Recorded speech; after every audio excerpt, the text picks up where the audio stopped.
پاکیزہ بن گیا تھا کہ جس پاکیزہ ماحول کے اندر جس کو لینا ہے وہ دینے کے لیے تیار ہیں۔ ہمارے بزرگ تھے شہر بنگلور کے تبلیغی جماعت کے بڑے معروف بزرگ، یہیں قریب میں رہتے تھے، نثار حضرت ان کا نام تھا ان کا ہمارے کووڈ کے دوران میں ان کا انتقال ہو گیا۔ حضرت بہت اچھا بیان کرتے تھے اور بڑے ماشاءاللہ ظریف آدمی تھے، ہنستے ہنساتے بات کرتے تھے۔ تو حضرت ہمارے نثار حضرت کہتے تھے کہ آج کا زمانہ یہ ایسا ہو گیا کہ میرا تو میرا تیرا بھی میرا کہ میرا تو میرا تیرا بھی میرا، یہ زمانہ ایسا ہو گیا ہے۔ اس زمانے میں یہ تھا کہ میرا بھی تیرا، تیرا بھی تیرا، کہ تیرا جو مال ہے وہ بھی تو ہی اپنے پاس رکھ، میرا چاہیے تو بھی لے کے جائیں۔ ایسا پاکیزہ ماحول مدینے کا بنا تھا۔ حضرت عبداللہ بن جعفر رضی اللہ تعالیٰ نے ایک دفعہ مدینے سے باہر نکلے، کسی ضرورت سے باہر جا رہے تھے، سخت دھوپ تھی، ایک درخت کے نیچے بیٹھ گئے۔ درخت کے نیچے بیٹھ کر سستانے لگے، ذرا بیٹھ کے سایہ لینے لگے، ٹھنڈک لینے لگے۔ تو اتنے میں دیکھا کہ وہ جو باغ تھا، اس باغ کا مالی وہ آیا اور آ کر ایک کنارے بیٹھ کے اس کے پاس جو توشہ تھا، یہ توشہ کیا تھا؟ کپڑے میں بنی ہوئی 3 روٹیاں، کپڑے میں بنی ہوئی 3 روٹیاں، اس نے آ کر بیٹھ کر وہ تینوں روٹیاں توشہ کھول کر اس نے روٹی کھانی شروع کی۔ ابھی پہلا نوالا اٹھا کے منہ کے قریب لے کے ہی گیا تھا، اتنے میں کتا آ کے سامنے بیٹھ گیا۔ جو منہ کے قریب نوالا لے کے گیا تھا اس نے اس کتے کو ڈال دیا۔ کتا کھا کے پھر بھی بیٹھا رہا، تو اس نے پوری روٹی بوٹی کے ساتھ ملا کر ایک روٹی اسے ڈال دی۔ وہ ایک روٹی کھا کے کتا پھر بھی بیٹھا رہا، تو دوسری روٹی لپیٹ کے ڈال دی، پھر بھی بیٹھا رہا تو تیسری روٹی بھی ڈال دی۔ اب توشہ خالی، کپڑا واپس لپیٹ کر جیب میں رکھ کے اٹھ کے جانے لگا۔ عبداللہ بن جعفر نے دیکھا تو اس کو بلا کے پوچھا، بھائی ادھر آؤ۔ پوچھا کتنی روٹیاں آتی ہیں روزانہ؟ تو اس نے کہا روزانہ 3 روٹیاں آتی ہیں۔ اچھا 3 روٹیاں آتی ہیں، پہلے سے معلوم تھا؟ 1 روٹی کتے کو کھلاتے، 2 روٹی کتے کو کھلاتے، 1 روٹی تم بھی کھاتے ہیں، بھوکے رہ گئے۔ تو اس نے کہا جناب بات یہ ہے ہمارے اطراف میں کتے نہیں رہتے ہیں، یا آس پاس میں کتے نہیں ہیں، یہ کتا کہیں دور سے آیا ہے، بھوکا کتا لگتا ہے، مجھے اپنا پیٹ بھرنا اور جانور کو بھوکا رکھنا اچھا نہیں لگا، اس لیے میں نے جانور کو کھلا دیا، بھوکا رہ جاؤں گا، کل پھر توشہ آئے گا کل کھا لوں گا۔ یہ کہہ کے چلا گیا، جانے لگا۔ تو عبداللہ بن جعفر نے پوچھا یہ کس کا باغ ہے؟ تو اس نے کہا یہ حضرت عثمان کے گھرانے خاندان والوں کا باغ ہے، میں حضرت عثمان کے خاندان گھرانے والوں کا غلام ہوں، میں یہاں نوکری کرتا ہوں، مالی کا کام کرتا ہوں، باغ کی دیکھ بھال کرتا ہوں۔ کہا ٹھیک ہے، اچھی بات ہے۔ حضرت عبداللہ بن جعفر اٹھ کر حضرت عثمان کے خاندان گھرانے والوں کے پاس گئے اور حضرت عثمان کے گھرانے خاندان والوں کے پاس جا کے کہا مدینے کے باہر جو آپ کا باغ ہے مجھے وہ باغ چاہیے۔ کہا ہماری طرف سے ہدیے میں رکھ لیجئے، آپ رسول اللہ کے بھتیجے ہیں، ہم آپ سے قیمت لیں، ہمیں تو شرم آتی ہے، آپ ہماری طرف سے ہدیے میں رکھ لیجئے۔ کہا نہیں مجھے ہدیے میں نہیں چاہیے، بازار کی قیمت پر آپ سے خریدوں گا۔ ٹھیک ہے، تو بازار کی قیمت ادا کی، وہ باغ خرید لیا۔ باغ خریدنے کے بعد میں کہا اس باغ میں جو مالی کام کرتا ہے، نوکر آپ کا غلام، آپ مجھے وہ غلام بھی بیچ دیجئے۔ تو حضرت عثمان کے گھرانے خاندان والوں کی آنکھوں میں آنسو آ گئے، کہنے لگے وہ بچپن سے ہمارے پاس ہیں، چھوٹا جب سے تھا تب سے ہمارے پاس ہے، اس سے ہمیں ایک قسم کا تعلق، ایک کونا تعلق ہو گیا ہے، اس لیے آپ اس کو چھوڑ دیں، کوئی اور غلام لے لیں۔ کہا نہیں مجھے وہ غلام چاہیے۔ کہا ٹھیک ہے آپ کی بات کا ہم انکار نہیں کر سکتے، آپ وہ غلام بھی خرید لیجیے۔ پیسے دے کے غلام بھی لے لیا۔ اب واپس پھر حضرت عبداللہ بن جعفر اس باغ کے پاس آئے۔ حضرت عبداللہ بن جعفر بہت بڑے سخی تھے، بہت سخی تھے، بہت اللہ نے مال بھی دیا تھا، بڑی سخاوت تھی۔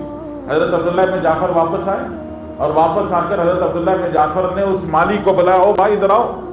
تو وہ آ گیا، اس نے کہا سنو جی تمہیں 2 خوشخبریاں سنانا چاہتا ہوں، پہلے تو خبر سنو، میں نے یہ باغ خرید لیا ہے۔ کہا بہت مبارک آپ کو یہ باغ۔ اس نے اپنا رومال اٹھایا، کندھے پہ ڈالا اور کہا آپ کا باغ آپ کو سلامت، ہم تو جاتے ہیں۔ عبداللہ بن جعفر نے فرمایا نہیں سنو، میں تمہیں 2 خوشخبریاں سنانا چاہتا ہوں۔ کہا کیا خوشخبری؟ کہا میں نے تمہیں بھی خرید لیا ہے۔ مجھے بھی خرید لیا؟ ہاں۔ کہا مجھے بہت غم ہوا، آپ نے مجھے میرے مالکوں سے الگ کیوں کیا، میرے آقا سے آپ نے الگ کیوں کیا، مجھے غم ہوا۔ اچھا سنو دوسری خوشخبری کہ میں نے تم کو آزاد کر دیا، میں تمہیں آزاد کرتا ہوں، آج سے تم غلام نہیں ہو، آج سے تم آزاد ہو۔ اس نے اللہ کا شکریہ ادا کیا، الحمدللہ اللہ تیرا کرم ہے، تو نے مجھے آزادی نصیب فرمائی۔ فرمایا یہ پہلی خوشخبری تھی۔ دوسری خوشخبری سنو کیا فرمایا یہ جو باغ ہے یہ میں نے باغ خرید لیا ہے اور یہ سارے کا سارا باغ میں تمہیں ہدیہ کرتا ہوں، یہ سارے کا سارا باغ میں تمہیں ہدیہ کرتا ہوں۔ اصل بات آگے کی ہے جو سننے کی ہے، اس نے اس کی آنکھوں میں آنسو آ گئے، اس نے کہا یہ باغ مجھے ہدیہ، کہا آپ کو ہدیہ کرتا ہوں۔ تو اس نوکر نے، غلام نے کہا کہ آپ گواہ رہیے، یہ باغ جو آپ نے مجھے ہدیہ کیا، یہ باغ میں نے حضرت عثمان کے خاندان والوں کو ہدیہ کر دیا۔ یہ باغ جو تم نے مجھے ہدیہ کیا، یہ باغ میں نے حضرت عثمان کے گھرانے خاندان والوں کو ہدیہ کر دیا۔ جس کی 3 روٹی، جس کے پاس کھانے کے لیے 3 روٹی نہیں ہے، اس کا دل اتنا بڑا ہے۔ اس کو کہتے ہیں ماحول۔ یہ ماحول جب بنتا ہے تو نوکر جنگل میں رہنے والے غلام کی زندگی بھی سنور جاتی ہے، اور ماحول جب بگڑتا ہے، آج ہم دیکھ رہے ہیں کہ شریف گھرانوں کے بچے بھی بگڑ جاتے ہیں، خاندانی گھرانوں کے جوان بھی بگڑ جاتے ہیں۔ ماحول کا بننا سنورنا اور ماحول کا بگڑنا یہ انسان کے اوپر اثر انداز ہوتا ہے۔ ماحول بنتا کیسے ہے، ماحول بگڑتا کیسے ہے؟ اللہ نے قرآن پاک کی آیات میں وہی بات سمجھائی ہے جو میں نے آپ کو شروع میں قرآن کی آیتیں پڑھی، ان آیتوں میں اللہ تعالیٰ نے یہی بات سمجھائی کہ کنتم خیر امت اخرجت للناس۔ اللہ تعالیٰ اس پوری امت کو مخاطب کر کے کہتے ہیں، اللہ جل شانہ ہم سب سے فرماتے ہیں کہ تم بہترین امت ہو، کنتم خیر امت، تم بہترین امت ہو۔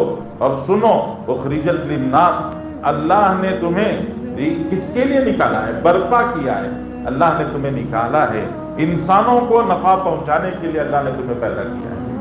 تمہاری یہ 60-70 سال کی زندگی ایک دکان پر لگا کر جانے کے لیے نہیں ہے، تمہاری یہ 60-70 سال کی زندگی ایک کاروبار اور دھندے پر لگا کے چلے جانے کے لیے نہیں ہے۔ اللہ جل شانہ نے تمہیں برف کے سل کی طرح سے بنایا ہے کہ تم برف کے سل کی طرح سے ہو، اور تم چاہو تو انسانوں کے دل ٹھنڈے ہو سکتے ہیں۔ آج انسانوں کے دل جل رہے ہیں، جہاں دیکھو وہاں انسانوں کے دل جل رہے ہیں۔ شوہر ہے تو بیوی سے پریشان ہے، بیوی ہے تو شوہر سے پریشان ہے، ماں باپ ہیں تو اولاد سے پریشان ہیں، اولاد ہے تو ماں باپ سے پریشان ہیں، بھائی بہن سے، بہن بھائی سے، پڑوسی پڑوسی سے، پورے کا پورا ماحول دل جلوں کا ہے۔ ہر ایک کا دل جل رہا ہے، ہر ایک کے دل میں ایک عجیب آگ لگی ہوئی ہے۔ یہ تکلیفیں، پریشانیاں، کیوں؟ تکلیف کسی اور سے نہیں ہو رہی، اپنوں سے ہو رہی ہے۔ اپنوں کا بگاڑ ہے کہ ہمارے اپنے بچوں کا بگاڑ ماں باپ کو بے چین کر کے رکھا ہے۔ کہیں ماں باپ کی وہ غفلت، لاپرواہی، ماں باپ کا دین سے دور ہونا، وہ پریشان کر کے رکھا ہے۔ بیوی کی آزادی، کبھی شوہر کی آزادی، یہ سب ہر طرف ایک بڑی مصیبت ہے۔ اس مصیبت میں کسی کا دل ٹھنڈا ہو جائے کہ آپ کسی گھر کے بچے کو سدھار دیں، اس کی زندگی میں اچھائی بھلائی لے کے آ جائیں، وہ اپنے ماں باپ کا اطاعت گزار بن جائے، ماں کے سامنے، باپ کے سامنے باادب کھڑ کر ان سے محبت اور شفقت اور نرمی کے ساتھ میں ایک نوجوان کھڑ کے کہیں بات کر لے تو آپ تصور نہیں کر سکتے ماں کے دل سے کتنی دعا نکلے گی، باپ کے دل سے کتنی دعائیں نکلیں گی۔ آج ماں باپ کے دل سے آہ نکل رہی ہے، اس کے لیے ایک محنت ہوتی ہے، جس محنت کو امر بالمعروف نہی عن المنکر کی محنت کہا جاتا ہے کہ بھلائی پھیلانا برائی مٹانا، بھلائی پھیلانا برائی مٹانا، یہ بھلائی پھیلا کر برائی مٹا کر ایک محنت کی جاتی ہے، جس محنت کے راستے سے ماحول بنتا ہے، یہ ماحول بدلتا ہے۔ یہی ہمارا شہر بنگلور، آج سے 60-70 سال پہلے ہمارے بزرگوں سے بڑوں سے ہم نے سنا کہ پورے بنگلور شہر میں ہماری یہی مسجد جو ماشاءاللہ آج آپ کو اتنی وسیع کشادہ نظر آ رہی ہے، جنہوں نے اس مسجد کو آج سے 20 سال 25 سال پہلے دیکھا ہو ان کو اندازہ ہوگا کہ مسجد کتنی تھی، اور جتنی یہ مسجد تھی ایسی ہی مسجدیں تھیں پورے شہر بنگلور میں۔ حضرت ٹیپو سلطان شہید رحمۃ اللہ علیہ کی مسجدیں اگر آپ نے دیکھی ہیں تو آپ کو اندازہ ہوگا کہ 2 صف کی مسجدیں ہوتی ہیں، صرف 2 صف کی مسجدیں ہوتی ہیں، اور ایسی عام مسجدیں یہ پورے شہر میں تھی، چھوٹی چھوٹی مسجدیں، چھوٹی چھوٹی مسجدیں، مشکل سے پورے شہر میں 50 مسجدیں تھیں۔ آج اللہ کا کرم ہے یہ مسجدیں مصلے ملا کر تقریباً 1200 ہیں، پورے شہر بنگلور میں 1100 سے 1200 مسجدیں ہیں، اور جیسے آپ دیکھ رہے ہیں ایسی کشادہ